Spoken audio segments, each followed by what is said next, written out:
Proverbe 22, verset 2. Le riche et le pauvre se retrouvent. C'est le Seigneur qui les fait tous les deux. Pendant longtemps, dans l'histoire religieuse et chrétienne, on a cru que les personnes qui avaient des problèmes de santé, de malformation ou de handicap étaient sous le coup d'une malédiction divine. Dans Jean chapitre 9, les disciples de Jésus lui posèrent une question.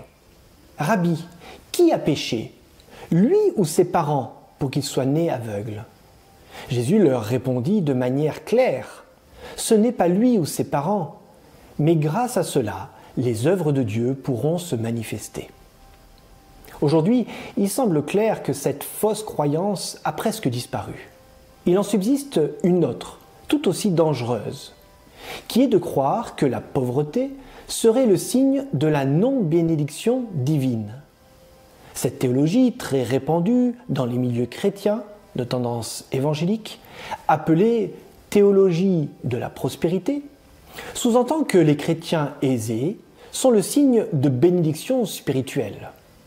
Et donc, à l'inverse, si une personne est pauvre, c'est le signe d'une malédiction. Comment imaginer que le Christ refuse de guérir des écorchés de la vie sous prétexte qu'il serait sous une malédiction quelconque? Ce serait inadmissible et contraire à toutes les valeurs de l'Évangile. En réalité, on se rend compte que bien souvent, nous avons tendance à déconsidérer les personnes pauvres.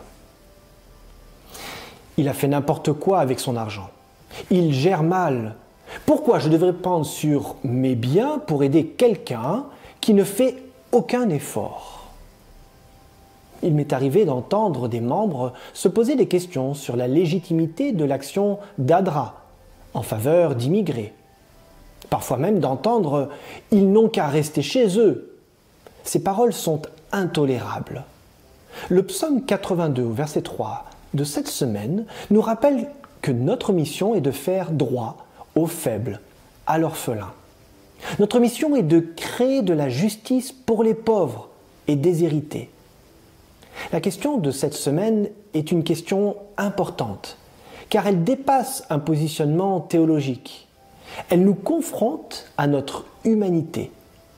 Cette humanité commune nous positionne tous sur un même plan, enfants de Dieu, et quelle que soit notre condition.